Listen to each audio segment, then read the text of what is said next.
Okay, so it's 6 o'clock. I'm sorry, it's 4 o'clock, so we're going to go ahead and get started. If it's 6 o'clock, this meeting is over. It is 4 o'clock, so we'll go ahead and get started to try and keep this meeting on time. This is the Hanson Quarry Reclamation Plan EIR scoping meeting. I'll go over a little bit over what that means in a second. So just to let you know, this is a scoping meeting for the community regarding an application we have on file for Hanson Quarry to amend their reclamation plan for the mining and quarrying up there. Mark, do you want to hit the next slide? I just want to go through the agenda, do some introductions, lay out some ground rules, what the intent of this meeting is for. We'll talk a little bit about what an EIR is and what the intent of this meeting is, what the process is. This is not the first step in the process. I'm sorry, this is one of the first steps in the process. There are many steps ahead, and sort of how we're going to go through the project and taking testimony tonight and steps ahead in the coming months regarding this project if you want to be involved. Introductions. My name is Rob Eastwood. I am a senior planner with the County of Santa Clara. I oversee the environmental review team within the county planning office. Also with our office here is Gary Rootholm. He's a senior planner with the County of Santa Clara planning office. Also Mark Connolly, who is a planner with the planning office. He'll be assisting with the presentation. We also do have Pamela Wu, who will be taking your cards. And again, if you do have cards, if you want to speak tonight, please fill out a card and give it to Pamela. She's on the front right, and she'll take those in for you. Finally, we have Val Alexif. He's the Director of Planning and Development for the County of Santa Clara. He's sitting in the front right. With those introductions, again, I want to restate the purpose of the meeting tonight. This is a community meeting to take testimony, to take oral comments regarding an EIR that the county will prepare regarding the proposed amendment to a reclamation plan for Hanson Quarry. So just running through the agenda tonight, we'll talk about a variety of things, but why don't first off we talk about the EIR and what that means and what we're here tonight to talk about. Again, if you're just coming in and if you want to speak, please fill out a speaker card in the back of the room and give it to Pamela, who is standing in the front right. Next slide. Environmental impact report. So environmental impact report is required by state law. There's a law called the California Environmental Quality Act that requires that all jurisdictions within California prepare environmental documents or assessments that evaluate how projects impact the environment. There's different types of documents that we prepare. Probably the biggest, the most wide-reaching or in-depth document that a county or city can prepare is an environmental impact report. So for the project before you, or before us today, which we're here to talk about, the county has decided that an environmental impact report is needed. These types of documents are needed to be prepared when an agency, which is looking at a project, determines that the project could have some sort of significant impact on the environment. So what is the intent of this environmental document? It's a document that's prepared by the county. Typically, environmental impact reports aren't prepared by county staff. We usually hire a consultant to prepare those documents since they take a lot of in-depth analysis and research. In this instance, we have hired a consultant. The consultant we've hired is EIP Associates. There's a representative here tonight taking notes. He's in the audience. Here he is. George, great. So he'll be taking notes, and he works for the county. So the county will prepare this study. It's an environmental study of the amendment to the reclamation plan at Hanson Quarry. What is the intention of this environmental document? The intention is to look at the quarry, look at the environmental impacts of the project, and disclose three things generally to the decision makers and both to the public in general. One, what are the effects of the proposed project on the environment?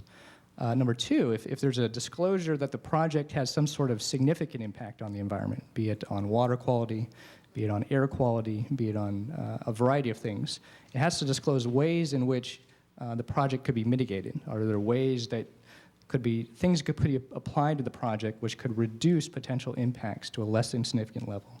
Are there ways it could be avoided that project would have a significant impact on the environment? And finally, the environmental impact report must evaluate if there's alternatives to the project. So if the intent of the project is to do something, there's an objective of the project, and there's one way of doing it, the environmental impact report must also look, are there alternative means to reaching that end, which are the same as the project, but perhaps an alternative to the project, and disclose again to the public, to decision makers, what that alternative is, and if it has less environmental impacts than what the project is. Next. So through this, there is an EIR process. When I say environmental impact report, I'll use the abbreviation from now on, EIR. When we prepare an EIR, there's an outline process that we have to adhere to that comes from the state.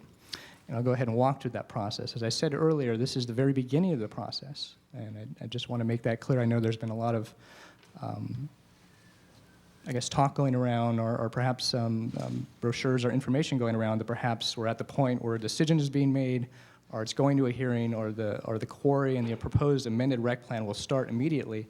That is not the case. We're actually at the process where we're starting to prepare an environmental impact report. So this is the beginning of the environmental study process.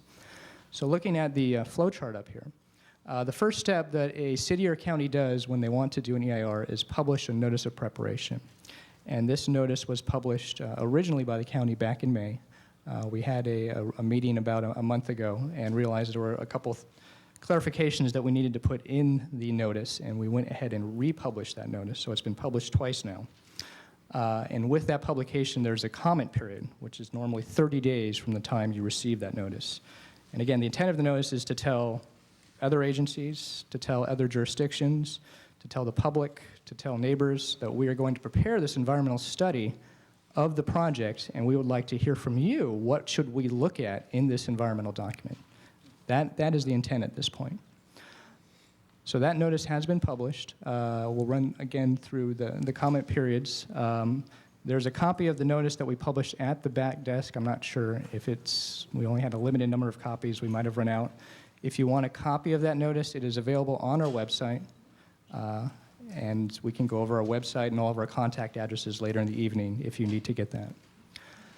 With a notice of preparation, often agencies have a scoping meeting. So that's what it is here tonight. In addition to receiving that notice and giving us written comments or letters on what we should study this environmental document, we can also accept oral testimony to get an idea from the public, other decision makers, a sense of what we should look at in this environmental document. And that is the purpose of this meeting. So again, that's not the last step here. Once we're done with this, the county actually has to prepare the document. And as I said, we have a consultant who's working on it. He's taking notes tonight. We're recording this meeting. The intent is to take as much testimony, take all of your testimony, and make sure that we understand the issues that need to be evaluated within this document. So the next step for the county will be to prepare the draft EIR, and that's what we will do. Once that is ready, there's usually a couple of iterations where a draft is prepared. It's an administrative document. It's looked at, it's reviewed, it's revised. We will publish that document, and with that publication, we will notice to the neighbors, to the agencies, and actually to anyone who intends to get a notice, and if you want to leave your address or email or otherwise with you tonight, you will receive a notice telling you that we have published this environmental document. And what this document is, it's usually a very thick, bound study, usually hundreds of pages, but it is the document itself which evaluates the environmental impacts of this project. And that will be the next step ahead, and that's what we'll publish. Once we publish that, there's a state-mandated public review period. That lasts 45 days, so that's about a month and a half. And the intent is that the public, other agencies read the document, they look at it, and the intent is, looking at the document, did the agency do its job? Did it properly evaluate the environmental impacts of that project?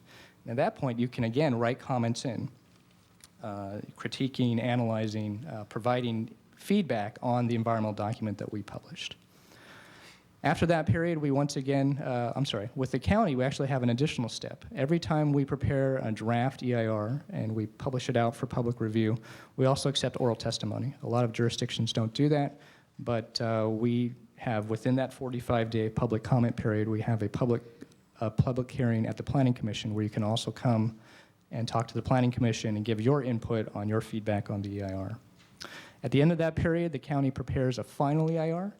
This is also mandated by state law. The intent of the final EIR is to respond to the comments. So any comment that you give us, we are mandated to respond to. So if you have a comment regarding, do we not properly look at water quality, air quality, some sort of environmental impact, we have to respond in writing to you and within this document, the final EIR, our response to that. By state law, we must publish that final EIR at least 10 days prior to any hearings on the project. So again, the next steps would be publishing the draft EIR, Comments come in from you during that 45-day period. We respond within a final EIR. And finally, the last step in the process, and for this project, would be going to a hearing to review the project and the environmental document. That step is going to the Planning Commission. They're the designated body to review and approve reclamation plans for quarries in Santa Clara County. And at that hearing, they will decide two things. One, is the EIR, the environmental study which we prepared for this quarry, adequate? If it is, they would certify the document. And two, to approve or deny the actual application. So just walking you through the steps. So just to let you know, once again, this isn't the final step in the process. It's actually the beginning. And ahead, we do have at least a few steps where it's critical that the public be involved. And that will be when the draft EIR is published, and also at least 2 additional hearings before the Planning Commission regarding the EIR and the project itself. Next, I just want to generally go over the project. I know there's been a lot of questions about where does the quarry start, where does it end, what do I look at up there on the hill, is that the quarry, is it not? So just some general stats on the quarry and the project before the county and what you're here to discuss today. So this is Hanson Quarry. It's a quarry that has been up there for a number of years. I believe originally started in the early 19th century. But it's modern mining, I believe, began in the 1930s. The Reclamation Plan, which we have before you, is shown up there. And just a few words on a reclamation plan. When a quarry goes in and quarries for material, goes in to extract minerals to process, which is the quarrying process, it's mandated by state law that there be a reclamation plan. A reclamation plan is actually a restoration plan. So the intent is that if you are going to go in and dig a pit, or you're going into a hillside to take minerals out of that hillside, as opposed to past practices 100 or 200 years ago where you just left it, you actually have to restore that hillside. Either it's usually by benching, putting vegetation on the hillside. And the intent is that you're restoring it back to its original condition, or as close as you can make it. So often quarries will have vegetation plans with trees plantings and hydroseeding and grasses and so forth. So as mandated by state law is that every time there is a quarry and you propose to do quarrying, there has to be a reclamation plan which restores that back. Normally with quarries in this county, they require a use permit. So if you came in today and wanted to open a quarry and extract minerals for quarrying operations, the county would require a use permit. And through that use permit, the county has the opportunity to look at the quarry, look at the hours of operation, look at the trucks coming in, the trucks going out, look at all aspects of the quarry, and apply conditions of approval related to those things, such as truck traffic and hours and so forth. Within that, there are quarries out there which have been established prior to the county requiring use permits. So in this county, we did not start requiring a use permit for a quarry operation, I believe, until the mid to late 40s. And as I said earlier, this quarry, which we're talking about today, Hanson Quarry, established their operations prior to that. So in doing so, they have what's called a vested mine. And a vested mine means they have a vested right to continue quarrying up there as a mine and have established that right prior to the county requiring a use permit. So that's sort of a slight difference from many of the new quarries you see, as this quarry has been out there, and a lot of what you're seeing has been established prior to the county requiring a use permit. However, as I said before, per state law, if you intend to do a quarry, you have to have a rec plan. So what we have before the county today is a requirement for a rec plan for quarrying, which is intended to continue at this mine and actually will go into some additional areas. So just again, I'd want to make that disclosure up front on what we're talking about, but talk a little bit about where the quarry's at and sort of orient you in terms of understanding it. The first slide sort of showed you the quarry is in the hills west of Cupertino. This is a sort of better graphic. It gives you an aerial of the existing quarry. You can see the city of Cupertino on the right, the quarry, and the proposed rec plan is everything in red, and some of the elements up there. There is, up there, in addition to the quarry, a cement plant, which, of course, most of you know about. The cement plant is related to the quarry, but it's somewhat different in terms of how the county looks at it. The cement plant operates under its separate individual use permit. So I know a lot of people, when they think about Hanson, they think about expansions at Hanson or things going on at Hanson. They're thinking about the cement plant, which most of you can see, or if you go up the quarry, can see a big facility. But what we have before us today is not an application on the cement plant, but the quarry itself. The relationship is that the quarrying is the extraction of the minerals which happens in the hillsides. A lot of that rock goes down into the cement plant. That's processed, and the trucks, most of which you see on the roads, are coming out of the cement plant itself, and also from another quarry up the road. So the cement plant they're interrelated in that the rock comes down to the cement plant, but the operation of those trucks, how it operates, how many trucks come out of there, are related to the cement plant itself and not the extraction of minerals up on the hillside. Just want to make that disclosure. So with respect, that's the project location seen up there. I'll talk about the different elements next. And just some more views. This is some Google Earth views, which most of you have access to if you want to get a sense of the quarry. Google Earth, of course, is a great resource. This is shown sort of, I guess you'd say, a helicopter view coming off of somewhat east of the quarry, showing it in the hillsides next. And just another view of the quarry from a perspective to see what it looks like up in the hillsides. Next. So let's talk about the proposed project. The quarry up there, as I said, has been established and operating since the 30s. In 1985, the county approved a reclamation plan for portions of that quarry. And if you look at this graphic, if you see the two areas in blue, that is where an existing reclamation plan exists for the quarry. And I believe it covers 330 acres. So that, as an effect, was approved in 1985. It covers the two areas known as the main pit, which is a very large pit in the center of the quarry where quarrying activity is happening, and what's called the west material storage area, which is where overburden or extra materials which aren't the rock which they intend to use to quarry is stored after they extract it from that hillside. So again, that was approved in 1985. It has a 25-year lifespan, and it will actually expire in 2010. What you see in yellow is the proposal before the county today. So this is for the amended rec plan, and it would expand the boundaries of that reclamation plan that was established in 1985. The intent of that, which we'll talk about just in a second, is to cover areas which have been disturbed beyond that existing rec plan, and also covers two additional areas, which I'll talk about in a second, which are also storage for overburden or extra materials and additional quarrying operations. Next. So just some statistics. Again, it's what we have before the county is amendment to expand the size of a reclamation plan. That's what the project is. Again, the 85 reclamation plan was 330 acres. Today we have a proposal which will expand up to 917 acres. They're proposing to have a 25-year lifespan for this reclamation plan. So at the end of 25 years, it would be required that reclamation plan showing the restoration of what's shown on the plans occur. And finally, just the different areas. There's four main components of this reclamation plan, two of which were already included within the 1985 plan. The main pit, which is in the center of the site, was covered under the 1985 plan, will still be covered under this reclamation plan. The west material storage area, again, was covered under the 1985 plan. But the two new areas are the east material storage area and pit 2. And let's take a look at those. So under this graphic, I just want to point out the two new areas which will have storage or mineral excavation.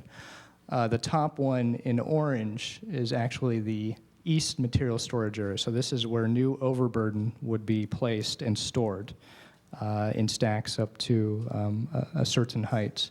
And again, the overburden is the material which is not used and processed for cement, but it's the extra dirt or things coming out of the mountain which is placed and stored. In addition to that, down here where the yellow is at is what's called Pit 2, and that is a new area of extraction where they would go in and excavate new minerals to be processed in the cement plant or otherwise. What is north on this map? North on this map would be directly up. That's the west, but is the orange part of the map? I'm sorry, yes, the west is in red. I apologize. The west material storage area is in red. The east material storage area is in orange, yes. Okay, next. And this just gives, these are the plans we have on file. There's plans in the lobby. There's also a copy of the aerials we just showed you in the lobby if you also want to take a look at those for previewing. So this is a copy of or showing the rec plans on file in those four main areas. Next. Just another graphic sort of showing, as I said, a lot of the area within the proposed rec plan, the 917 acres, already has been disturbed. But there are some areas, specifically the new Pit 2, where there has been no disturbance, and this would go into those areas. Next. Okay, so that's the general overview of this. What I'd like to do, though, before we get on the public comment, I wanted to give a representative of Hanson just a minute or two if they wanted to add anything to this. Again, this is their proposal, and if they want to amend or provide any additional information regarding the project description, now is the time. So. Thank you. Good evening. My name is Marvin Howell, and I am the Director of Land Use Planning and Permitting for Hanson here in California. And I appreciate the opportunity to speak to you tonight about the Hanson Permanente Quarry. You know, this site has quite a history in California. Limestone was first discovered here over 100 years ago. And since about 1939, the cement that has come out of this site has been used to construct a lot of very important California landmarks, such as the Bay Bridge, Stanford University, and even the building you're in today. In fact, most of you probably are not aware of the fact that over 2/3 of the cement that's used in Santa Clara County comes from this site. And what do you use it for? Probably not very many of you have bought concrete in the last year. Most of you probably haven't bought concrete in your lifetime. You certainly haven't bought cement, but you consume a lot of it. In fact, statistics show that even in a built-out area that you're going to consume over 3 yards of concrete a year.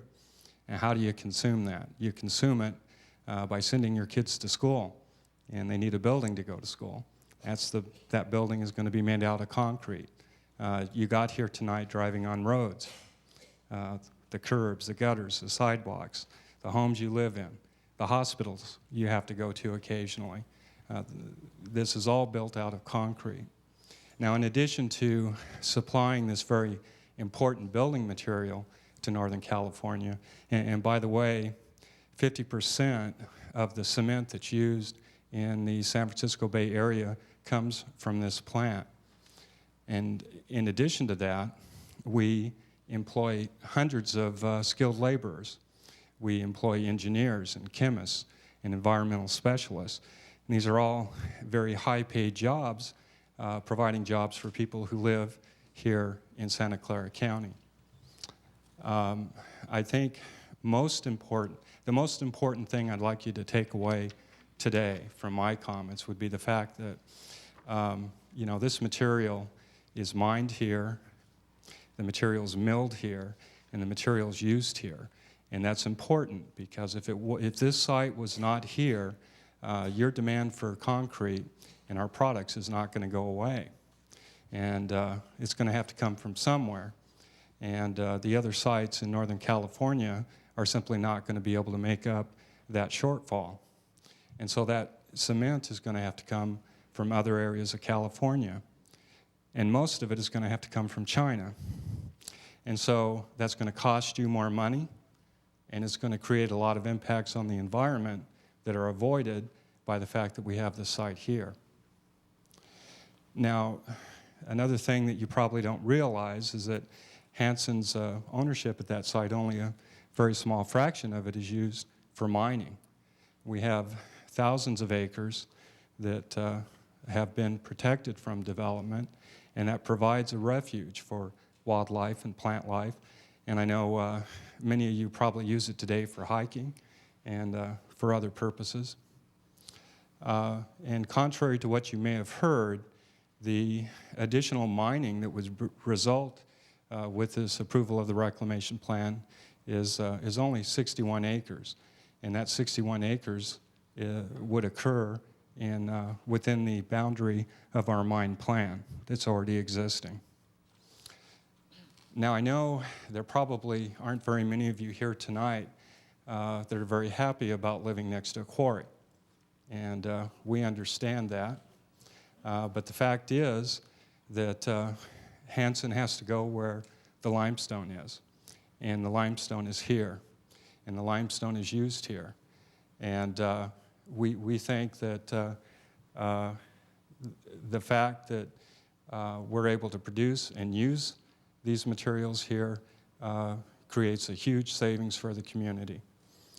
I also know that probably it has been frustrating for you that at this point in the EIR process, you get to ask a lot of questions, but you don't get a lot of answers. And we would very much like for you to join us in August 30th at the Quinlan Center. We're planning to host an open house, and we will have members of the Hanson team there who are specialists in environmental issues, biology, reclamation planning, and that'll be an opportunity for you to get together with us and ask questions. And you don't need to restrict those to the reclamation plan because we fully recognize that however important we are to the community, we know that when we operate in a community like yours, that it's just not possible for us to do so without having impacts. And we do care, and we do want to hear about your concerns. And so I hope that not only the people in this room will attend, but I hope you'll invite your neighbors. And if we don't have enough time to cover all your questions in that venue, we'll be happy to do it again until you have a good understanding of why we are doing what we do and how we go about doing it. So I've been asked to keep my comments today down to 2 minutes, so I'm going to wrap it up, and thank you very much for your time. Okay, so the intent of this meeting, of course, is to get comments from you, so I'm going to try and wrap this up as soon as possible and get onto that component. Just a few ground rules. Again, tonight, the intent of this meeting, we're going to prepare an EIR, is we want to hear from you on what we should look at. So the intent is not to look at the merits of the project. The intent is not to evaluate going to a hearing if the project should be approved or not. The intent is we're going to do an environmental study. Is there something we should look at? You live here in the community. You have an awareness of the quarry. You have an awareness of the issues. What we want to hear from you are there aspects that we should look at, and we want to know that there's something we should not miss when we start to do this environmental study. So what before you is the reclamation plan as shown. In us evaluating that reclamation plan and that quarrying and everything that goes with it, what sort of environmental aspects should we be looking at? That's the intent tonight. So in doing so, the intent, again, is not to have a dialogue. What we're going to do here is we're going to take notes. Everything's recorded, so we'll be taking notes off of those also.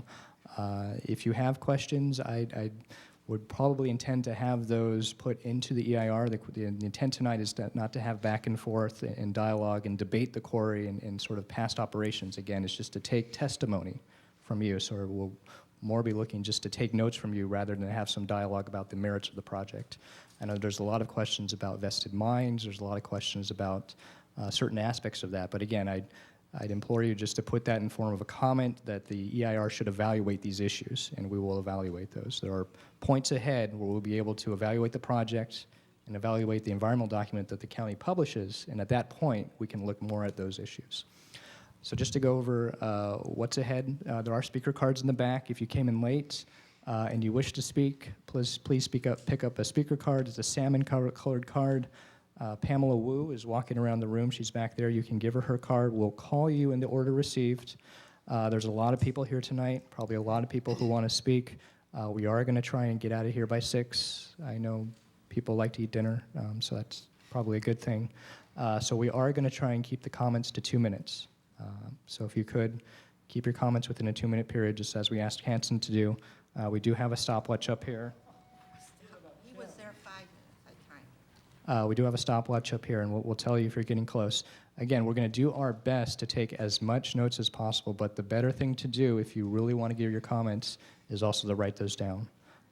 So again, the public comment period for the scoping, what should the county look at in this environmental document, is running, as it says on the board there, till August 1st.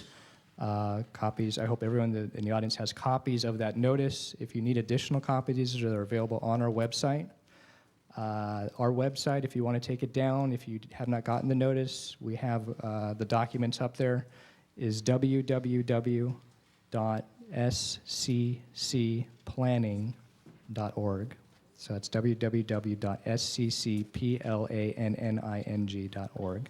The public comment period, again, runs till August 1st, which is next week.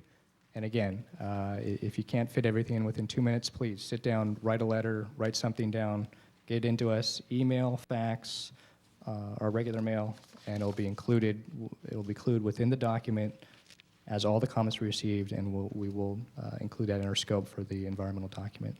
So with that, we will start the public comment session of tonight. Again, if you want to be included for any future noticing, either within the salmon-colored card itself, include your address and email. I think there also is a sign-in sheet. So on one of those, please include your address and email. We'll ensure that all future notices go out to you through one of those means. Okay, so this is the mic. We're not doing American Idol, so don't break out in song. But we'll go ahead and start off with the first person. Again, we'll just go through the order received, and we'll try and let you know, the next three people. So if you'd like to, you can line up in order to make testimony. Who's collecting these is Pamela Wu. She's walking around. She's in the back, far left there. And just hold it up, and she can come get yeah, why don't you, if you want to speak and have a card, why don't you just go ahead and hold it up, and we'll take that. Okay. Okay, before we get started, just to remind everybody, if you could please turn off your cell phones or at least put them on silent mode as a courtesy to those who speak. Our first speaker this evening is going to be Dennis Acca with Breathe, California. Dennis, you have 2 minutes.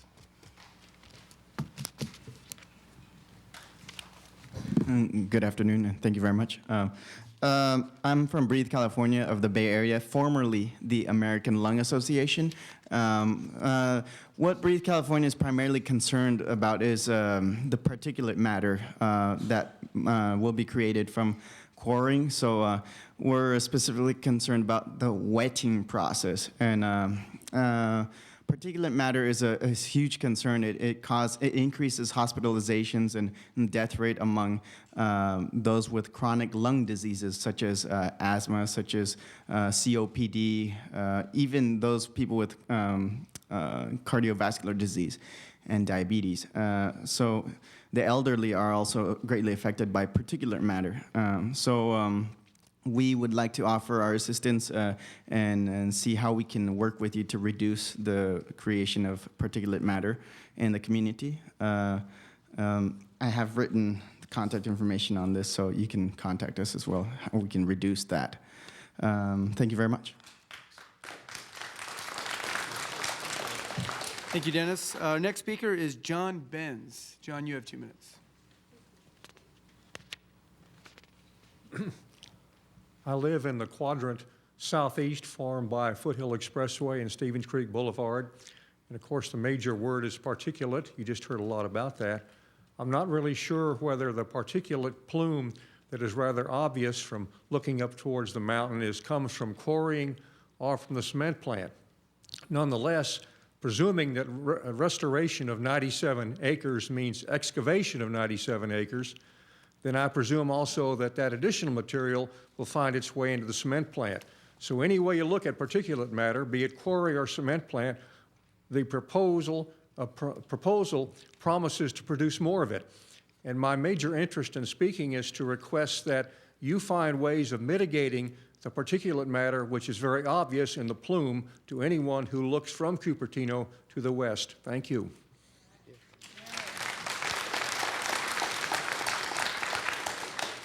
Our next speaker is G. William Walster. Hi, I live just across the street from John.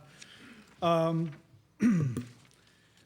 would like to know if there is a date certain when the entire operation, the quarry and the cement plant, will be terminated. If there isn't, I would like there to be one. And I would like any license renewal to use the quarry to be predicated on such a date certain being set. I would also like, there was a recent article in the Mercury News that a Hanson representative said it's not practical to restore the quarry. The quote is, Hanson representative said that filling the mine pits completely is not feasible or required. So I would like to know, I would like to require that there be a financial bond put up to guarantee restoration of the entire site when operation is terminated. I'd also like to know the extent to which past EIRs have been complied with. In other words, presumably there have been previous reclamation plans. I'd like to know the extent to which compliance has been fulfilled, because there are documented violations of the air pollution requirements in the regular board meeting of the Bay Area Air Quality Control. And so that appears to be happening on a regular basis, because I was able to find them just this afternoon on the internet. This is really a comment about the cement plant, but the best available wet scrubbers should have to be installed to filter out mercury and other toxics that come from the operation. So 2 minutes are up now. 2 minutes are up. There was one other thing, let's see. Oh, there's another environmental impact, and that's the visibility of the pit from different points on Highway 85 and Stevens Creek Boulevard. I think it should be required in this EIR that it be very clear how visible that the new pit 2 and the new storage site will be from surrounding areas, because that's an environmental impact that affects the property values. Thank you. Thank you. Our next speaker is Tim Brand, and can I ask that the next two speakers get ready to follow Tim? That would be Karen Del Campara and Kathy Helgerson, just to keep things moving a little quickly here. Tim, you have 2 minutes.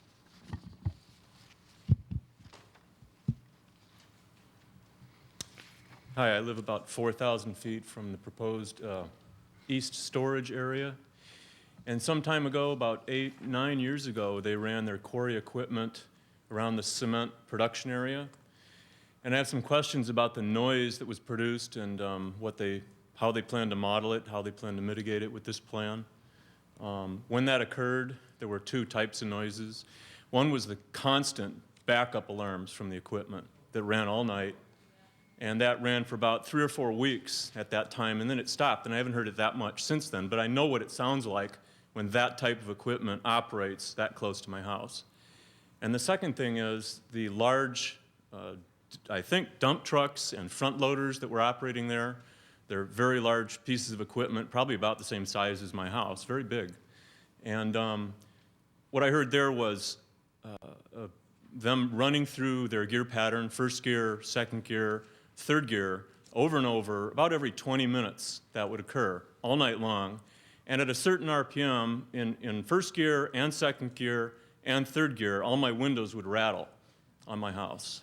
And so then I look at the model, which I saw in the February proposal, and I saw the acoustical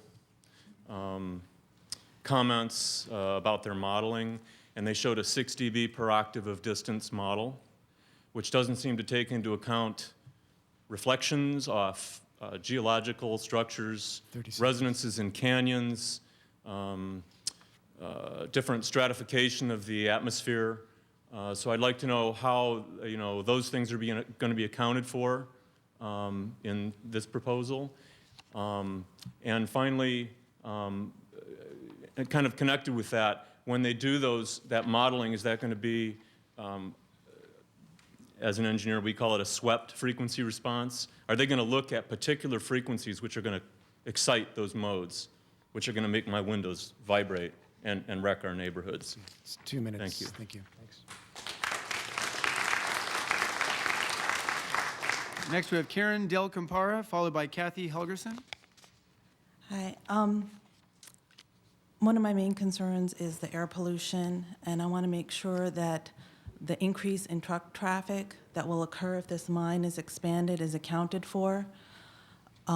If they mine all these new areas, there's going to be an increase in aggregate, and the research that I've done, there's no limit by any agency that I know of that puts any number limit on the number of trucks carrying aggregate. The Bay Area Air Quality Management Districts only limits the number of cement trucks to 70,000 trucks loaded in a 12-month consecutive period. And I live nearby, and I can tell you that there's a lot of other trucks that are not cement trucks that are going by our house. And it concerns me because the diesel exhaust is very dangerous. Diesel exhaust counts for about 70% of the air pollution risk, of the cancer risk from air pollution.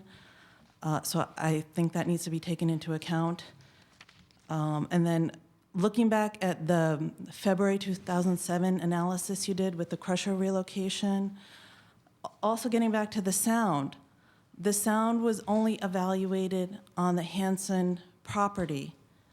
That's not fair. If you do an analysis of an airport, do you only do an analysis when the airplanes touch down on the airport? Of course not. You analyze the sound impacts before the airplanes get there. You have to look at the trucks and the noise they produce in our community.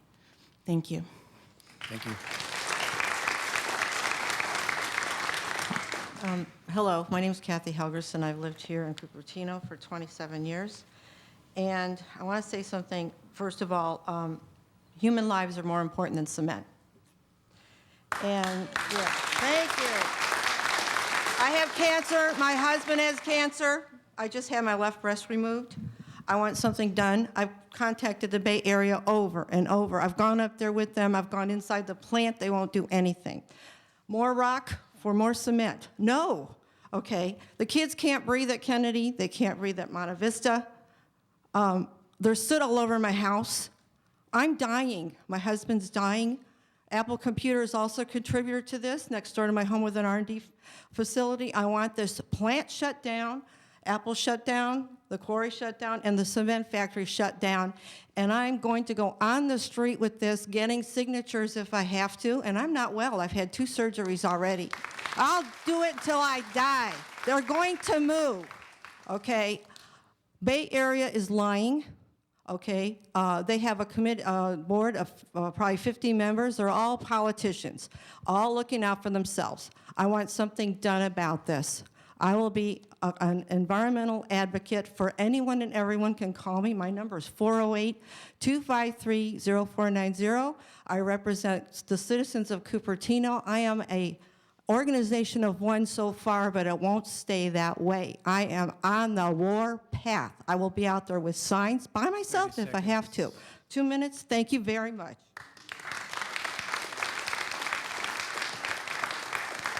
Next, we have Natalie Farrow, followed by Marilyn Day. You each have 2 minutes. Thank you. Hi, Mark. Thanks first to the county for having the second meeting and also for Hanson for being here. Mark, I wanted to address whether the county, I know that you guys have represented the operations of Hanson as 2 separate operations, the mining and the cement plant, but they are very intrinsically related. You cannot mine limestone without sending it to the cement or sending more trucks out with aggregate. So you cannot look at this operation as, oh, we're just going to mine and send put flowers around it. We have to look at the impact that it will have in the cement plant. And if you're doing that, I would like you to address how AB 32 passed last year, the California's Global Warming Solutions Act, that Jerry Brown has sued the county of San Bernardino for not implementing in their general plan. I'd like to know how you will be implementing AB 32 in the operations of Hanson. I would like to request that they reduce their emissions by at least 25% as requested by this act. Jerry Brown is saying that they will be suing counties who don't implement this, and every IRI requested by CEQA, which I believe this is. So if you can implement that into your EIR, I would like to know how Hanson is planning to reduce their emissions by 25%. Thank you. Marilyn Day, followed by Mike Phillips. Hi, I'm Marilyn Day, and all the years I've lived in the valley, the cement company has been in the hills and has violated state environmental and mining laws. My email to the SCC government was answered today by Gary Rudholm, and I thank you. I mentioned in my email that the particles and dust from explosions, Milky Creeks, etc., and the 24/7 coal-functioning kiln at Hanson Cement Company, let's see, and the coal-functioning kiln, and that's what I wanted to mention. The return email suggested of suggestions and comments was that was offered to me stated quality of life. That's where you put me. But quality life is important to me and my husband, but health is more important. The issue is health, and it seems clear that the county has little understanding of the impact that Hanson Cement has on all of us, and that includes kids, elders, plants, animals, etc. Thank you. In an effort to keep this moving a little faster, we'll never get out of here by 6 o'clock. I see more and more speaker cards coming in. Can I ask that the following three people, first of all, the people refrain from clapping until the end. Number two, I'm going to line up three people, and that way we'll just go in order. Can I have Mike Phillips, Vicky Ho, and Daniel Kim all line up behind the microphone? If you're just coming in, I just want to say if you want to speak and you're just coming in, there are speaker cards in the back, and Pamela Wu is walking around the room. If you want to speak, just raise your hand and she will pick that up. Thank you.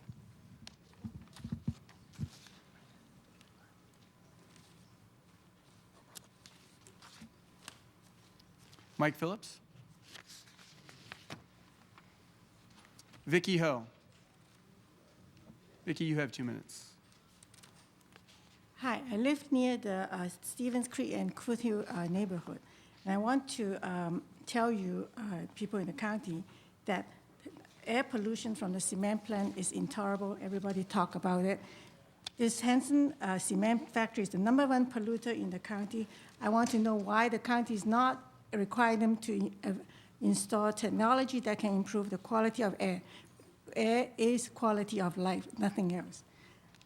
And Hanson has refused to restore the quarry to its original topography. And that was the commitment that they had made before. I want to know why the county is not holding them responsible for this commitment and let them get away with it. Number three, the noise and air pollution, the dangerous driving condition caused by the trucks going back and forth from the plant. It goes 7 days a week, 24 hours a day. There should be some kind of hour restriction of operation. Even airport do not operate in the middle of the night. There is like a senior citizen community right there, and I know there are a lot of people who can't even sleep at night because of the frequency of these trucks. And number four is that I want to the study to include no project alternative in the study, because if everything come out to be not good, doesn't mean that they still can go on and doing all these things that they're doing right now. And I want to know why they never punish and called to be responsible for what they have done, all the violations they have done. How come they never called to the carpet for that? If a person does all that, they would go to jail a long time ago. Please hold your applause till the end. Daniel, followed by Nick Sabo, Jim Davis, and Aaron Cohen. Please come up and line up behind our speaker here. Hi. All your speakers have covered many issues, so I'm not going to be redundant. But as over 20 years of a Cupertino resident, I live very close by to the permanent entrance. And I just want to mention just three major items that I personally continuously experiencing. First one is the airborne particles. I mean, the accumulation of airborne particle to my house is just tremendous. I mean, you can see it just stacks getting higher and higher. If you don't clean once a week, I mean, I'm afraid that my house gonna be something gonna be under the pile of dust. And obviously, bad thing is we are breathing in it. And the second thing is that the odor in the air.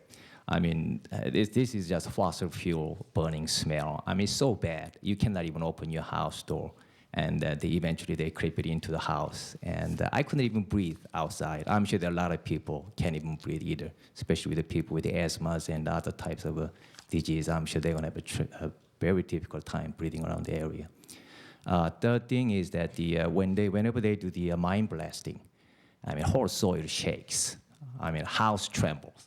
I mean, when that continuously occurs like that, I'm sure that it's going to destabilize the soil. So not only cracks the walls in my house, but also I'm afraid this really destabilizes the whole area. 30 seconds. Thank you.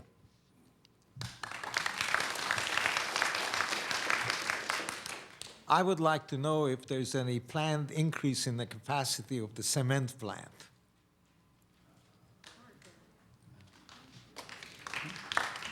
Aaron Cohen?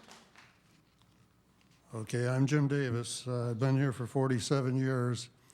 My first recollection of knowing that the cement plant was there was an evening when I came down and I had bought this old house and I was lying in the room and being very aware of the noises which were present in this area.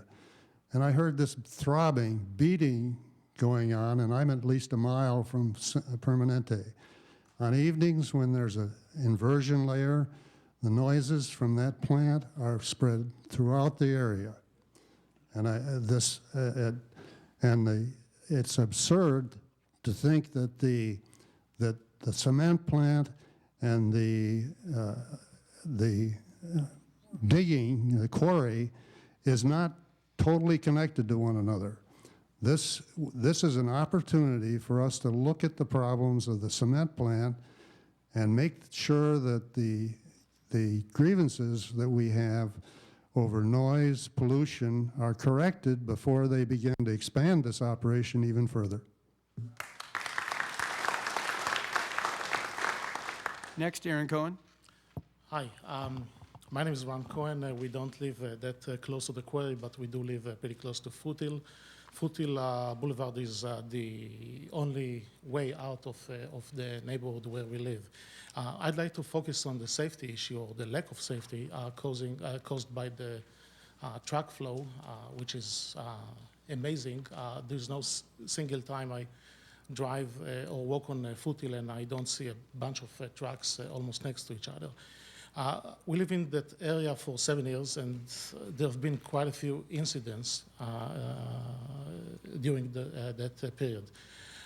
Starts with stuff flying off the trucks that shattered or cracked our windshield several times, at least 3 or 4 times that I can remember.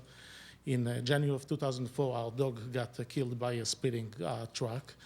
Last year, June of 2006, truck from the quarry slammed into my mother-in-law's car. My daughter and mother-in-law were in the car. The car was totaled. It was thrown into the other lane.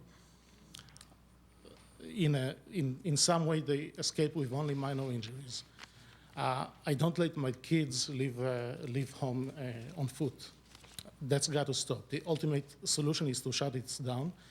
Until then, I don't know, maybe they can use the train instead of the trucks. And another thing is maybe the traffic can be somehow, part of the traffic to move to Stevens Creek, not all the trucks. It seems that all these trucks are using Foothill Boulevard.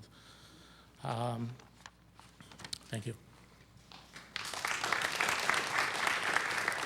Next, we have Dennis West, followed by Bill Banham and Janet Geiger.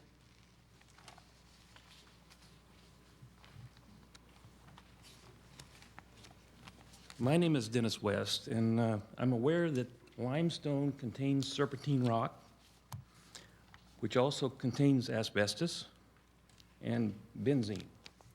The explosives that you're going to run into in the areas up there are going to result in airborne asbestos and benzene.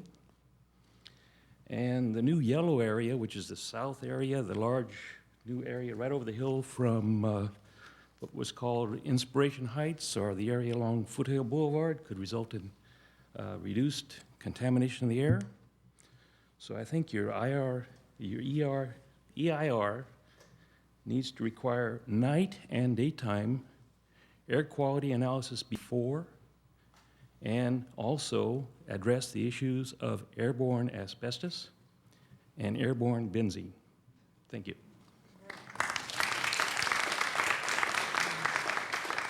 Bill Banham?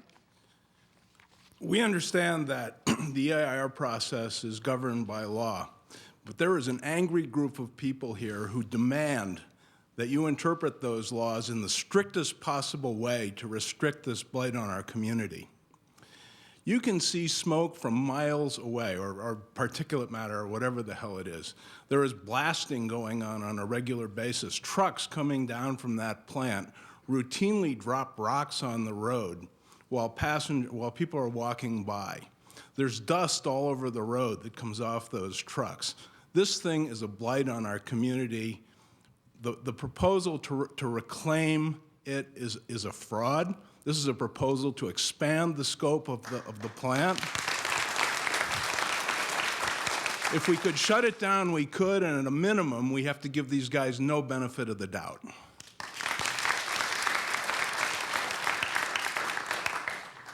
Janet Geiger, followed by Vanita Kohler. Hi, I'd just like to say I'm really happy to see there's so many people who've turned out, and I think that probably tells you how important this issue is to the community. I think that everybody has addressed far better than I could about the dust, the noise, the traffic, destabilization of that earthquake fault that's along right in there, which we have one if nobody knows. Nobody's mentioned the light pollution, and we have quite a few astronomers out in that area actually. And some nights when we have the inversion layer, they'll have all the floodlights on, and we can't, it knocks out any seeing that you could have had. And the other thing that for me, I guess the trucks pulling up to that Bate Brothers place is a little disturbing too, but I don't know what you can do about that. The monitoring of the air pollution, I followed that up, and I found that there was a snafu or a catch-22 or something how they fire it up at 4 o'clock in the afternoon when the air pollution guys are going home. And unfortunately, the way they read the air pollution plume is they have to put their back to the sun. And that means that they have to go way up into the hills onto their property, which I guess gets closed, or they really want to get home because it's, quitting time. But I think that this EIR has to address the monitoring of the air quality, because sometimes they're really good and they mind their P's and Q's. A lot of times they're not. I could put a webcam in my window. I don't know. Anyway, they need to make sure that it can be monitored if they're working 24 hours a day, it needs to be monitored 24 hours a day. Thank you. Next, we have Vanita Kohler, followed by Steve Wetleson and David Bunzel.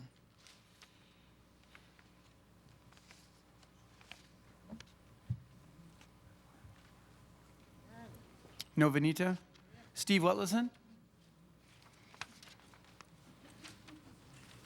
Hello, Steve Wetleson. Been here most of my life. Live at 10250 Mira Vista Road, and I'm an asthmatic, so I know all about it. The lady who just spoke mentioned the idea that the particulate matter can be worse at night. I've been scoping it out myself many times, and towards sunset, when the government is going to sleep, and late at night, I see the particulate emissions go up at a geometric rate. What we need here is to have surprise, unexpected, unannounced inspections of all aspects of their property, because I think they're pulling a fast one over us. They're telling the inspectors one thing during business hours, and they're giving us something else in the middle of the night when the government is not there. I can almost say I'll move on. As far as the observation from South 85, it looks like a nuclear moonscape from a certain area coming in from Saratoga, and they want to make it look even worse than it is now, and then they have the audacity to claim that, well, we're going to fix it up. I don't think so. There's also the problem of smoke from the diesel trucks. It's awful. And the other lady talked about the floodlights. I'm an astronomer as well, and, well, forget doing any astronomy in this entire county, let alone about where I live, about a mile as a crow flies from Permanente. Forget that. The floodlights are awful. And again, it's when the government is not monitoring that they get worse. Well, that's about it. Thank you. Next, David Bunzel, followed by Bob Zedman and Deborah Jameson. Yeah, I was a little bit confused when I came to the meeting and started reading some of the reports because it talked about reclamation, so I was prepared to hear about reclamation. In 1985, they had a reclamation plan, and then they showed the reclamation from 1985, and I don't see any reclamation. So I'm a little bit reluctant as a resident of the area to endorse any kind of reclamation plan when they haven't even started the first one. So the other question and point that's been brought up is the trucks. I think there needs to be some documentation and maybe some analysis of how many trucks are actually coming in and out, because in the 7 years that I've lived in the area, I've noticed a marked increase in them, and very significant. Thank you. Bob Zedman. Hi, I'm Bob Zeidman. I'm fairly new to this issue. I'm a relatively recent resident in the area that's affected by the quarry, and so I'm not familiar with EIRs or reclamation plans, and I can tell you that with the information that was sent to me and the presentation here, it didn't make it any clearer. What I need as a starting point is something very simple, a document or an explanation that says, where will Hanson be digging more holes and when? And where will they be filling them up and when? Thank you. Deborah Jameson. Yes, hi. My name is Deborah Jameson. I'm a longtime resident of Cupertino, and I'm here on behalf of the Santa Clara Valley Audubon Society. And I'd like to ask a question and make a comment in addition to the written comments that we have submitted. Could someone please point out on the map this afternoon the course of Permanente Creek and any other water features that are mentioned in the biological report that's already been published? And also in the EIR, could you please include very clearly maps with graphic overlays showing all of the water features in the project site and adjacent areas? Thank you. Faro Agdassi, followed by Maria Siegel, please.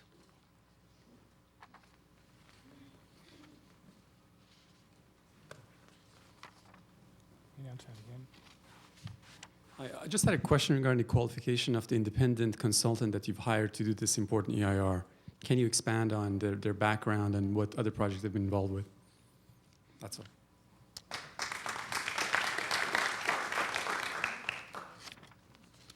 Maria Siegel, followed by Joyce Eden.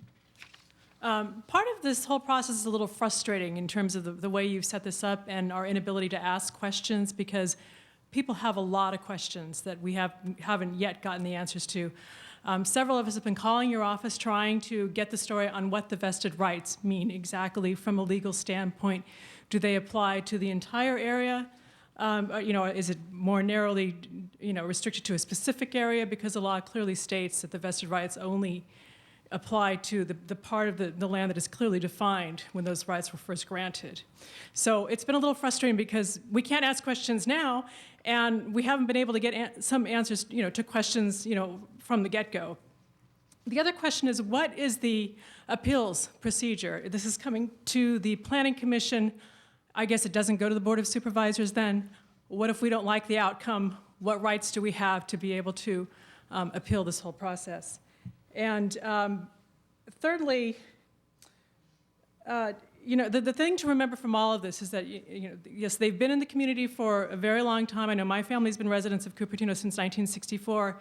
But what this does is it moves the mining operations closer to the homes, closer to the residents. The residents are not moving closer to the mining operations. And so I think if you take anything away from what would be unacceptable to the community is no mining activity closer to homes, number one.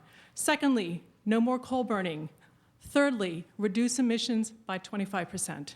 And that, keeps us in line with the new state law. So, but if you could, at the end of the day, at the end of this meeting, comment on what the appeals process will be, I would appreciate it. Thanks. I can answer one or two questions. I know you do have a lot of questions, but again, given the limited time tonight, I want to really focus on getting your input on the environmental process. Again, this does go to the Planning Commission, is the decision-making body for the Reclamation Plan. That decision can be appealed to the Board of Supervisors. So the designated body to approve the Rec Plan is the Planning Commission. Upon appeal, it does go to the Board of Supervisors. Again, at the end of the evening, after all of the comments have been come in on the scope of the IR, our staff will be available if you'd like to talk one-on-one about any questions you have. And again, there's future meetings ahead, and I know specifically the vested rights issue is very important to people where we can talk more about that issue. Thanks. Okay, next we have Joyce Eden, followed by Ali Sadradzin, followed by Thelma Epstein. Joyce, you have 2 minutes. First of all, the county went into this process without knowing, in fact, whether there is a vested right to the Pit 2 area and the East Materials Storage area. That's not acceptable. They need to find out before the process goes further. The NOP and presumably the draft EIR, and you do need to change it, have conflated a new mining plan with a reclamation plan. Those need to be separated, and especially if there's no vested interest, you absolutely need a new mining plan. There will be expanded new interest impacts if you do the Pit 2 and the East Material Storage area. That is unacceptable.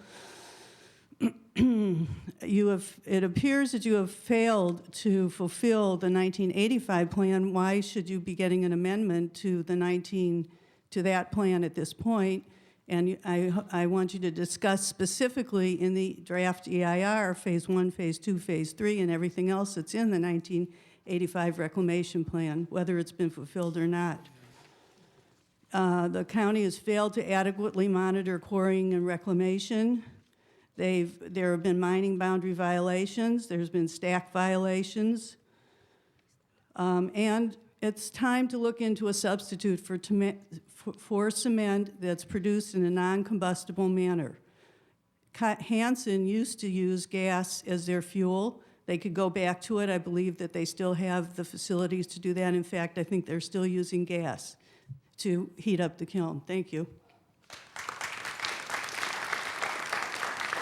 Ali? Ali, followed by Thelma Epstein. Okay. Thelma Epstein. We bought our home in Cupertino 30 years ago. Never was it disclosed to us that we lived within the vicinity of a mining operation or a functioning cement plant.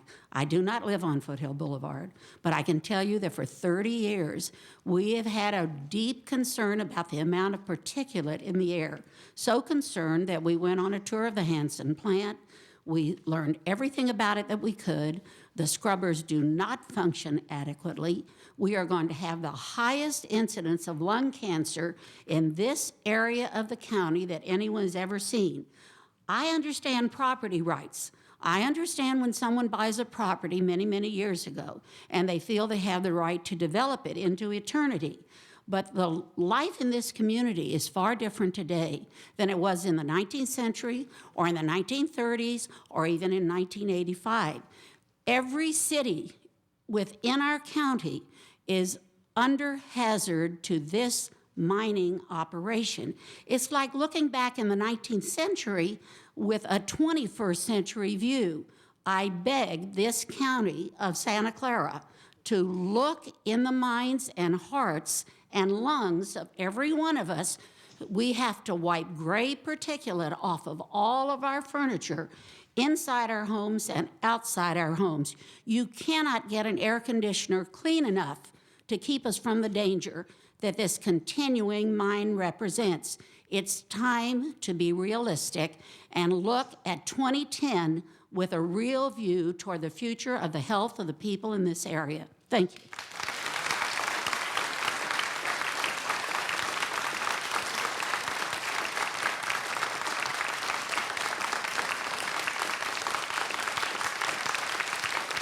Okay, next we have Mir Ramanathan, followed by John Sherbone of the City of Saratoga. Mir? That's okay, take your time. Hi, my name is Mira Ramanathan. I have a couple of, actually a little more than a couple of issues that I want to touch base with you. The first thing is the noise. What is Hanson going to do about the increased noise that we're going to be having because of this new expansion / reclamation / whatever it's called? Secondly, there's a 24/7 operation, I understand. What are we going to do, or what are you going to do, or how are you going to look at it so that at night there's less noise? Noise carries farther and faster at night. Is there a way that you could look at perhaps putting it back to a normal daily operation or keeping the quiet operations at night? Thirdly, I want to talk about alternative truck routes. We live very close to Stevens Creek Elementary School, and the kids see trucks going by all the time. Is there a way that the trucks can be going not from Foothill to 280, but another way down to where they need to go? Fourthly, I understand that the Santa Clara County is the governing agency for looking over the mining operations of the Hanson plant. Is there a way, is there a way that we the people who are around here, would we understand how you are proposing to monitor them? Is it a 24/7 monitoring? Is it a what types of classes have you taken? I understand there's U.S. Mining Board regulations that are superseding or not superseding, and how are you dealing with all of that? And lastly, if you could put into your EIR a methodology where other people can have oversight over that too, so that we all know what's happening in there as well. Perhaps a volunteer committee or a state-appointed committee or something. Thank you. John Sherbone with the City of Saratoga, followed by David Russell. Thank you. I'm representing the City of Saratoga, and our main concern is that this activity will cause an increase on the spur line, which feeds the quarry, and that's really the only reason that spur line is in existence, is to transport materials from the quarry to other destinations. And we believe that there's some concerning activities that have happened over the last few months that we feel is sort of pointing to that direction. One is the spur line has been recently upgraded that will allow both increase of speed and loads. So we have concern that the only reason why the railroad would do that is some good reason, and it's not just because they feel good about doing it. And also, we feel that because the whole quarry's Hanson operations is being sold to a German company, what does that mean? Do they have ideas of doing other things? So we're concerned that this is all pointing towards an increase in activity on this line, and we feel that the EIR should talk about all modes of material transportation in and out of the quarry site, and those should be looked at and discussed. And I appreciate having the opportunity to speak, and that concludes my comments. Thank you, John. Next, we have David Russell, followed by Hemi Feng. Hi, thanks for giving us the opportunity to meet with you. I've been working and living in Cupertino for the better part of 33 years.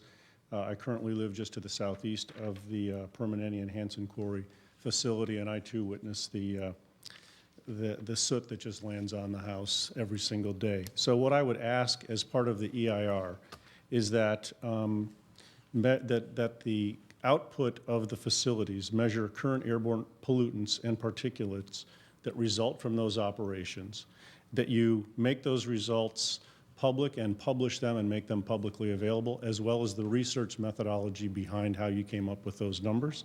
And then two, I would ask you to do the same thing by projecting that into the future as a result of any proposed expansion, so that future airborne particulates and particulates resulting from quarry operations would be projected as part of the EIR. I'd like the methodology for determining that publicly available as well.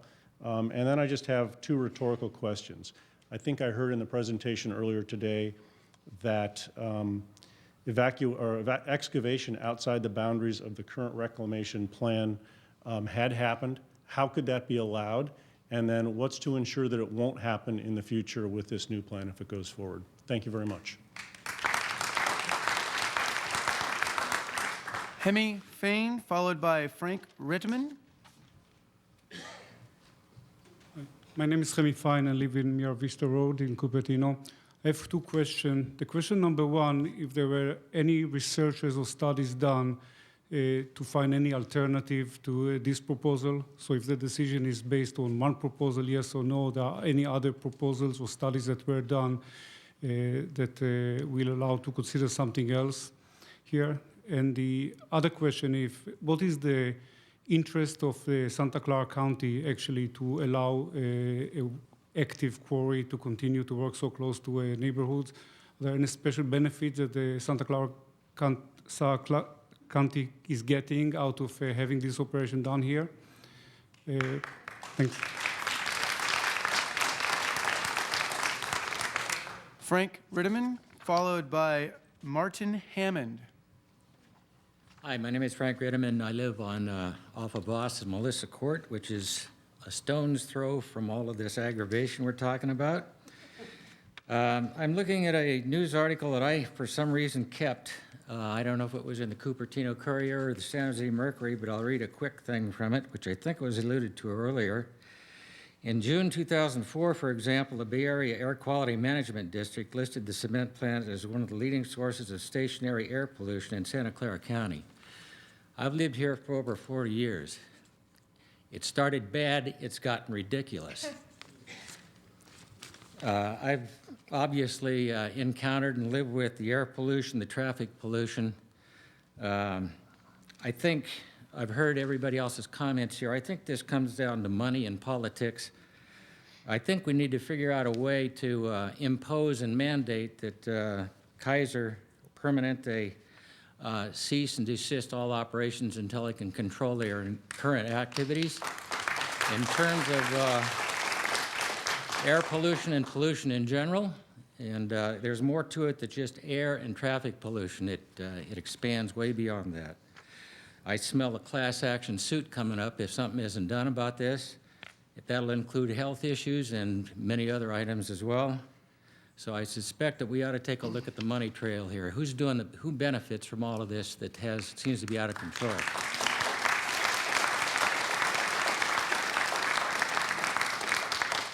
Martin Hammond, followed by Gregory Fretz.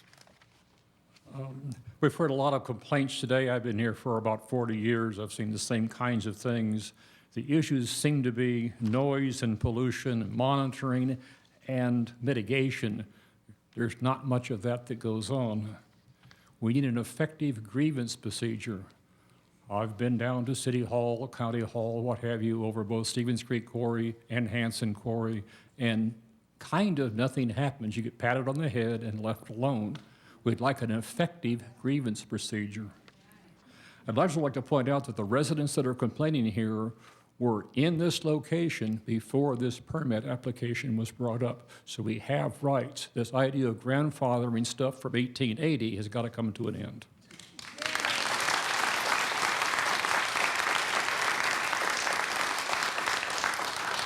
Gregory Fretz, followed by John Enals.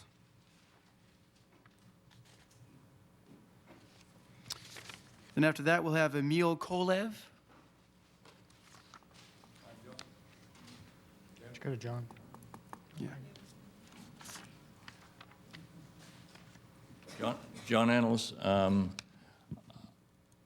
I'm greatly concerned to see that violations of the previous plan have already occurred, that mining activities outside the Reclamation Plan of 85, and I don't see any reclamation going on. If you look at the borders there on your map of the new Reclamation Plan, I think what I see is that ridge lines that are already being impacted are going to be taken down several hundred feet.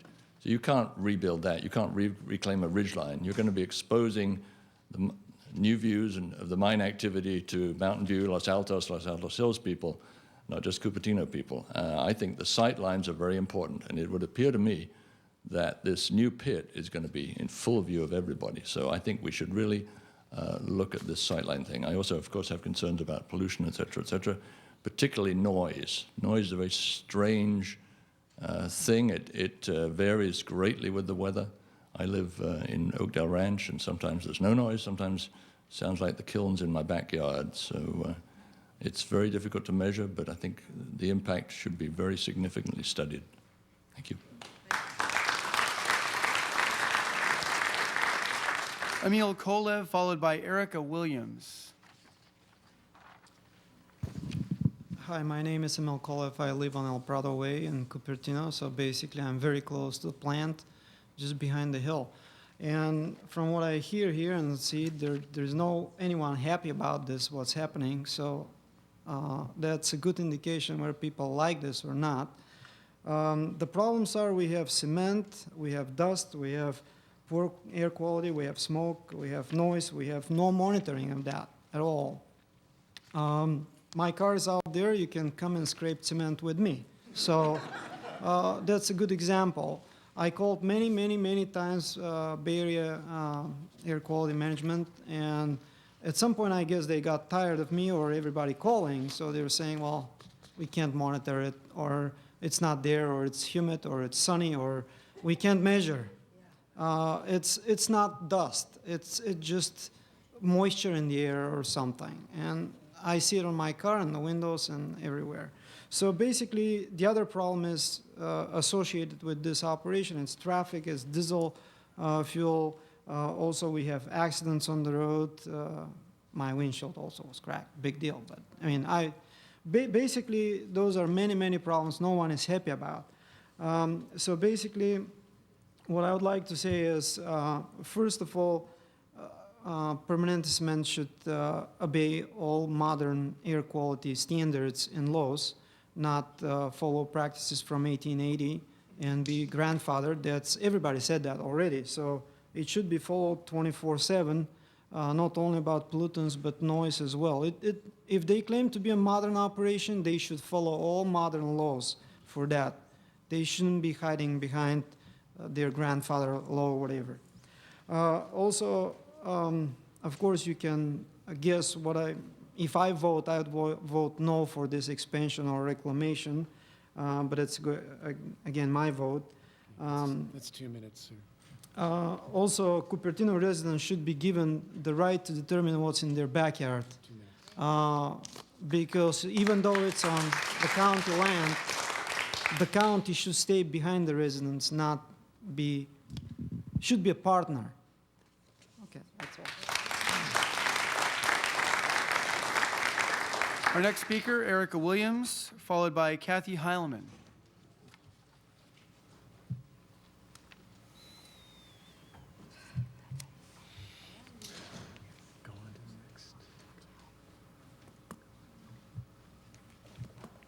Go to the next one. Oh. Kathy Heilman.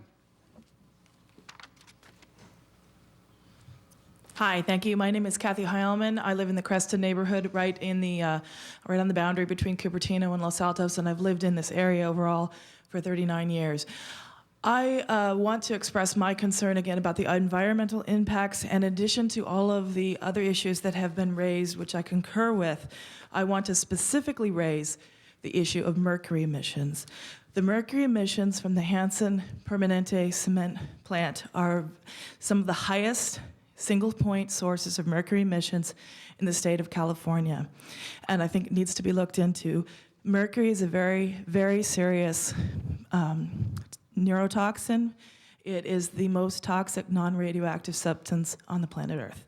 And I believe that the two major sources are from coal burning. It's very, very dirty. It has a lot of nasty stuff, including mercury, as well as the native soil in this area. If you go back historically, there used to be mercury mines in the hills above San Jose and Almaden Valley. So I believe that there's mercury in the soil in the hills. Not a good place to be quarrying, I believe. So I want to make sure that when the environmental impact report is put together, that you look at the impact of current and potential future mercury emissions and the health effects, because there are a lot of new studies coming out implicating mercury in developmental disorders, including autism, which my son has, as well as issues affecting really the whole range of population all the way up to Alzheimer's for the elderly. So please make sure you consider mercury pollution as well.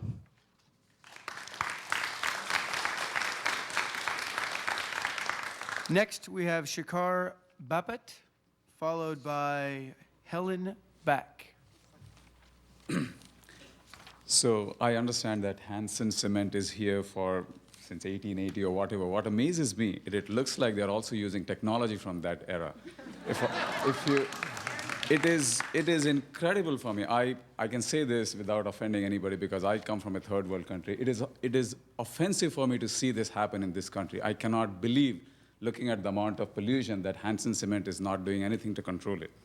The other point I wanted to make, that if Hanson Cement has been violating lots and lots of regulations and there has not been any effective way of monitoring and controlling it, how can this EIR confidently say that you can put together a plan to do this successfully in the future?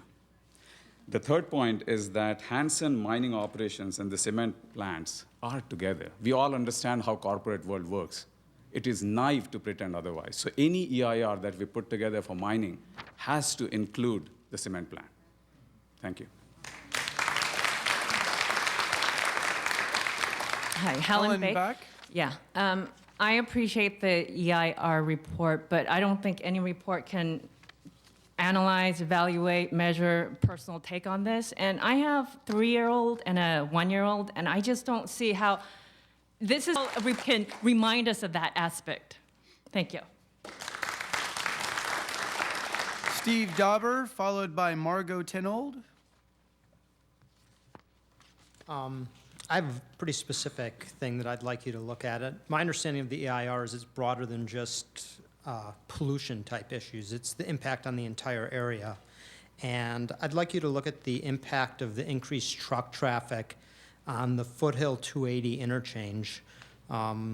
This is actually a pretty dangerous interchange. I think if you've read in the Mercury News, there's been a lot of articles about it. There's very short ramps, particularly Foothill to 280 South and 280 North onto Foothill. These are short ramps shared with the 85 interchange.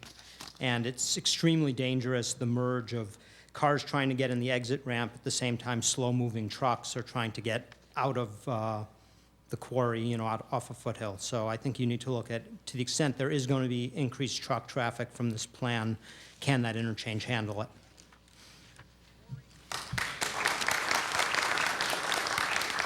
Margot Tenold, followed by Catherine Chamberlain and Jeffrey Caldwell. Hi.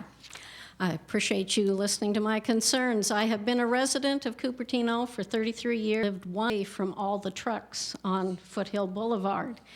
This morning's paper, page 7A, reports new research done by UCLA that makes a link between diesel exhaust and heart disease, heart attacks.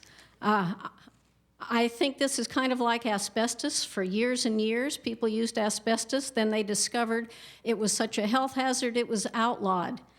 Before anything is done to renew this contract, you need to find out what the health hazards are, and if there is new information that shows it's a hazard to residents living there, we cannot renew the contract. I would like to go out in my backyard and know that I can breathe without it killing me. Thank you. Kathy Chamberlain, followed by Jeffrey Caldwell. Hello, I'm Catherine Chamberlain. So I'd like to address basically the air quality. And under, I believe it's Title V, a mining operation cannot produce nuisance dust. I live on Creston, which is probably a few miles away from the Hanson Quarry in the southeast direction. And my house, let alone outside, is of concern to me, especially from the burning and what they're burning in the kiln. I have to, I shouldn't say I have to, on a daily basis, the dust in my house is probably an inch thick because I like open windows because I have allergies and I like to clear out pollutants. Only I'm getting more pollutants into my house than out of. And in addition to that, outside, my kids play in my yard. The kids play on the front lawn, which is got plenty of dust coming down from the kiln in the backyard also. And now that the mining operation will be expanding, and you know it's probably going to be expanding closer to my house, how is the Hanson Quarry or the new German owners going to plan on preventing more dust from coming into the air, particulate matter especially, and what will the county do if we start reporting more and more violations under this Title V?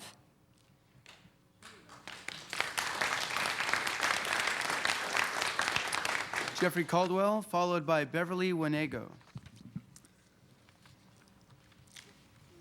What we need, it seems, is an understanding of what it might take to cause a company like that to be in compliance with its agreements and with the laws. And what is required is for penalties to be sufficiently severe that it is more profitable to operate within their agreements and within the law than outside of the law.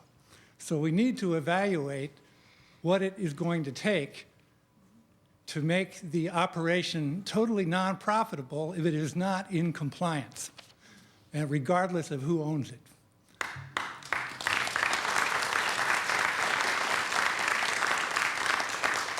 Beverly Wanego. I've lived here for 30 years in Cupertino, and my husband's lived over here for 50 years. He grew up in the area, and he told me that there used to be a beautiful mountain there one time, and now it's just gone. You can't reclaim a mountain. I'm also a teacher in the area, and I noticed that more and more children have asthma in this area. And I want to speak for the children. Children aren't here to talk today, and they're going to have a lot more health issues. And kids that are like unborn, you know, they're going to grow up in this area, and then they're going to say, "Why did you do this?" You know. So I think we have a lot of answers to come up with. Thank you.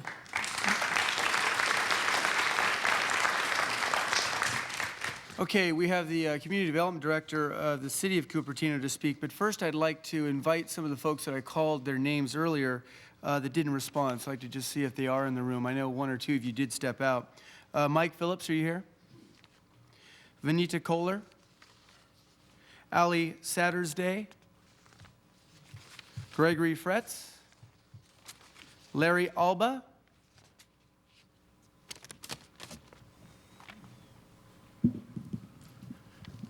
Hello, I'm Larry Alba, and I came here representing myself, and I have a couple friends that live very close in the neighborhood, and seeing the trucks go by. Their names are Michael Galano and his wife Lucia.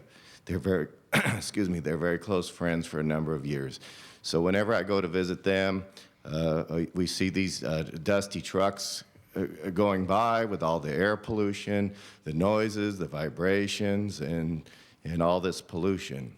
And so we're very concerned about the health of my friends. They're in their 80s. I think they speak broken English. They couldn't be here today. I don't think they'd have the courage to get up and get on the speaker here. but I want their names put into the record. They're quite elderly, they're concerned about their health, and their daughter is going to be writing a letter and sending it into the county. And also, it's might be a coincidence, but I was involved in trying to stop a power plant in another county, I won't mention where, but I was told by the state air department that was going to issue the permit for them to put this in, that all the paperwork was done, and they are going to issue the permit, even though I led a public hearing at the City Hall, and there was over 600 people that were there. They signed a petition saying they didn't want it, they couldn't stand it, and the state authorities said that these people paid a lot of money for their permit, and they were going to go get that thing. They were going to get that permit no matter how many people showed up and said they didn't want it.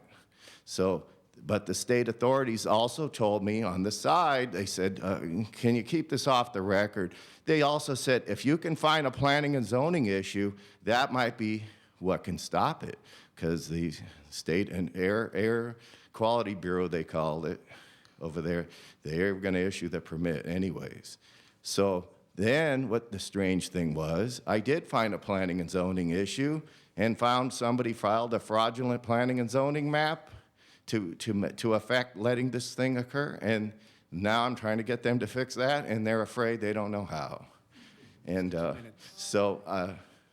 I know my time is up. I'm highly opposed to this, and I hope they'd close that quarry. And what price do we need to pay to buy them out?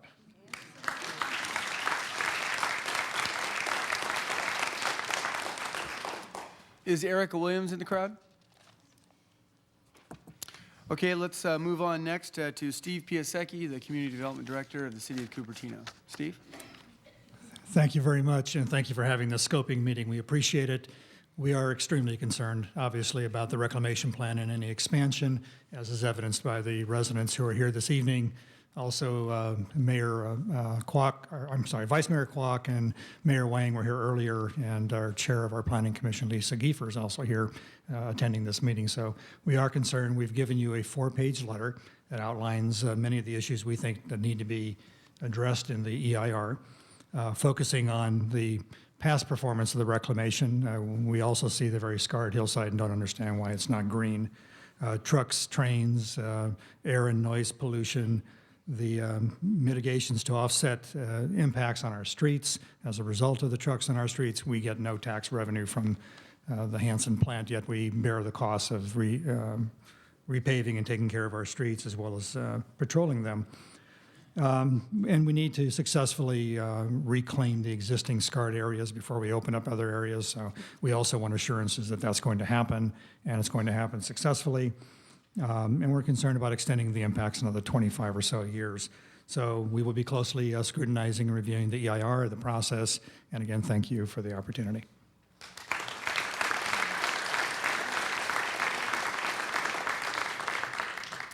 I just got another speaker card. Rhonda Fry would like to speak.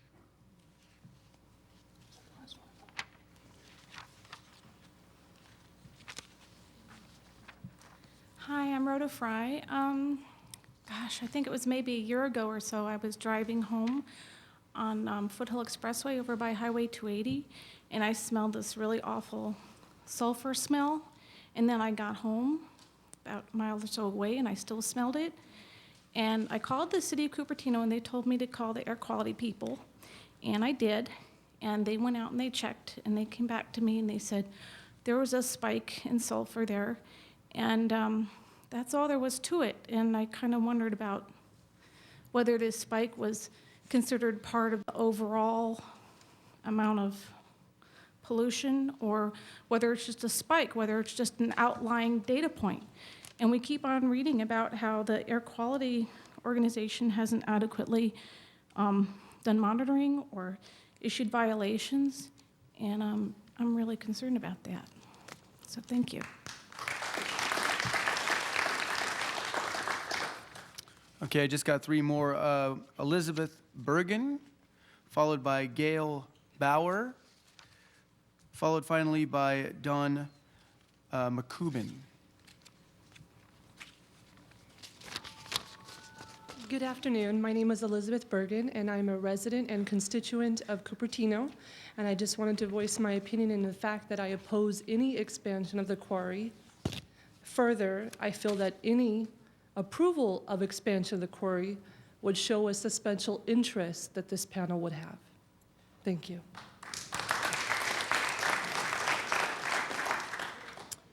Gail Bauer. Hi, thank you. I did want to ask that all the comments that are being said today be recorded and posted on your website with people's names and without addresses, of course. A lot of times all the information gets just lost to the ether, and people like me that are following this, this issue would like to have all that information available going forward.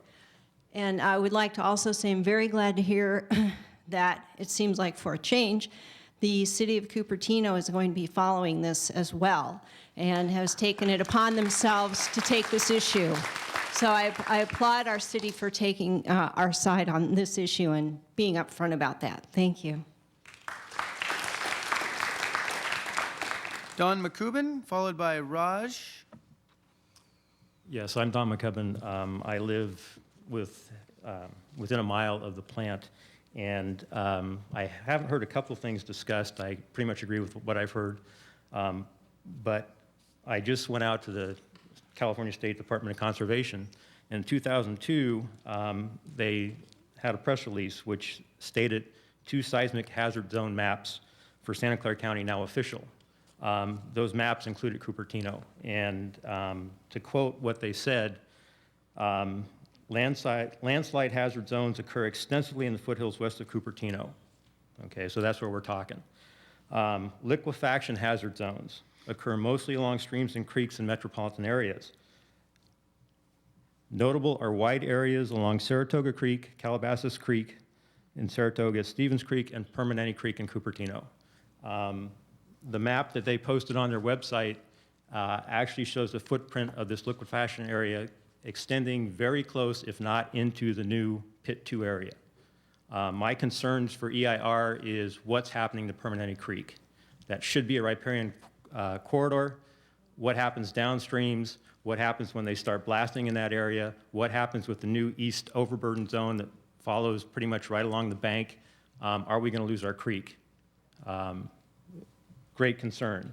My second area of concern is I find it somewhat ironic that we're talking to the County of Santa Clara because I believe at this point in time, the State Mining and Geology Board is considering taking oversight away from Santa Clara County as far as mining goes.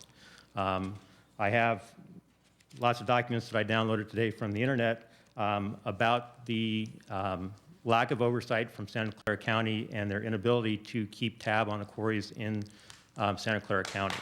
So for EIR, how are we going to have oversight on Hanson going forward? That's going to affect our environment.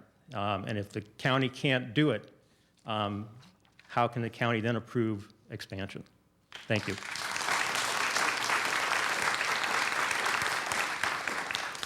Raj Abhyankar.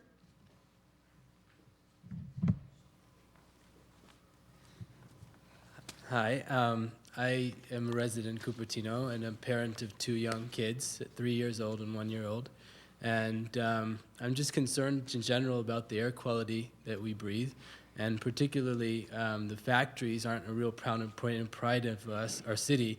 I've had family come visit recently and wanted to go see them just because they were hearing about them. And it's a real disappointment when people come to a city where they believe you have a high level of education, a city that prides itself in community services, having factories that are right next door that are polluting our air. Also, I placed an offer on a home about 8 months ago and thought it was far away enough from the factory to be safe. But when we got the disclosures, one of the disclosures said that occasionally there's a small layer of concrete on the lawn, which is really appalling, and I don't know why they disclosed it.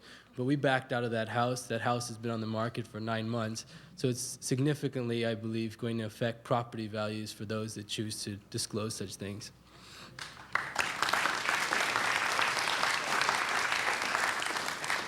That concludes the cards I've gotten. Is anybody who's maybe coming late wishing to speak? If that's the case, then please give us one of the Salmon Speak cards. Can I just ask one question? Can I ask just one? I'll sit here. Let's just see if there's any speakers left. Is there anyone who has not spoken who wishes to speak? Rob, my mic doesn't work. Can you remind people about the signage? Are they still going through? Yeah, they're still out there. Okay, great. Okay, has anyone, okay. If you haven't spoken yet, you can come up and then fill out the form. Just please state your name when you come up to the microphone. My name is Cynthia Smythe. I am a Cupertino resident, and I grew up in Los Altos, so I've lived here for 50 years. I have 3 concerns or questions or things I'd like you to consider.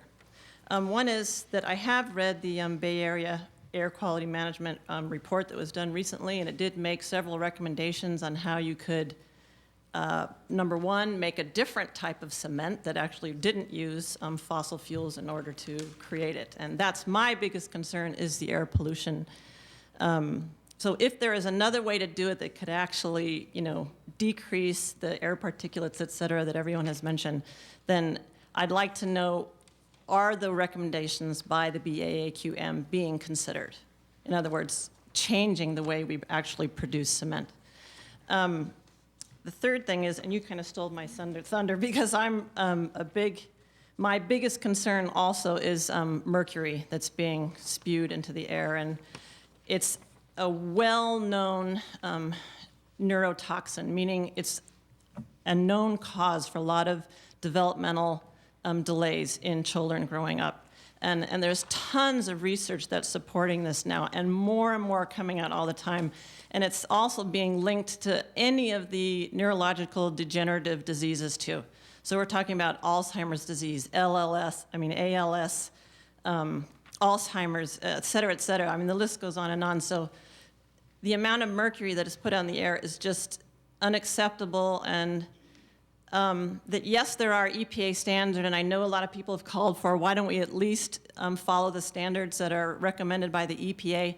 But in fact, the Sierra Club is aggressively going after the EPA because they actually believe that their recommendations are not sufficient in terms of what is the allowable amount of mercury to be emitted by any industry. And they're trying to get that changed. So I'd like Hanson to be more of a responsible neighbor and maybe go beyond what the EPA recommendations are and do what truly is the best thing for our community. Thank you.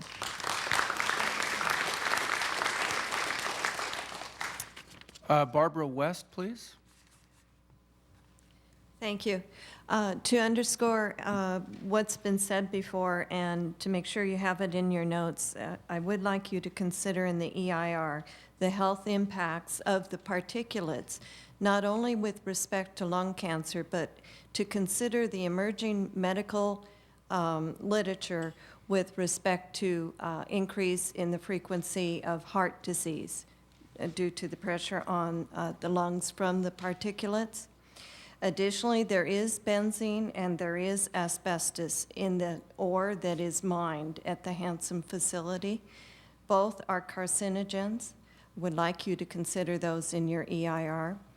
And lastly, to consider the impact of those items all times of the day, especially at night and weekends. Thank you.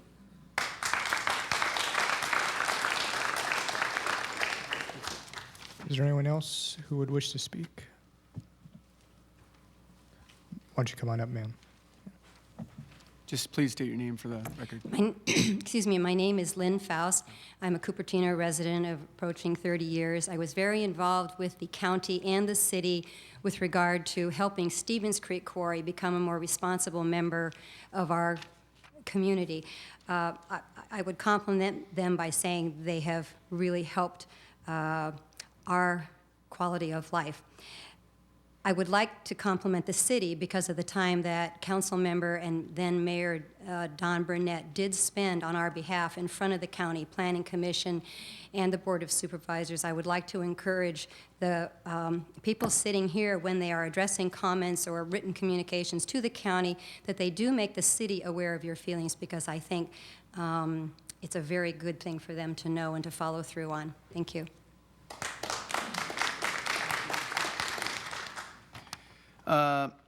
Leslie Burnell? I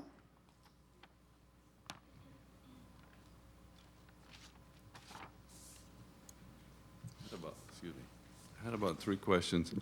On your vested rights, was there a limitation on those? When you say mining, I grew up in western Montana, and vested rights means specifically the mine. Did it include the old? What restrictions were on it? I think in your EIR report, does it say they were, have you gone over, has it been updated? Secondly, what people don't, one of the things is that for every ton of coal burn, there's 3 tons of carbon dioxide in the air. So you need to worry about the increase in the amount of cement they're going to. If they're going to be doing an increase in cement, that means for every ton of coal, you got 3 tons of carbon dioxide. And third, as far as the noise, I have limitations in my neighborhood on carpenters. They can only work 9 hours a day. And 10 years ago, they worked 10. When I first moved there, they were working from daylight till dark. So I really think that Permanente has to be looked at from that. Thank you.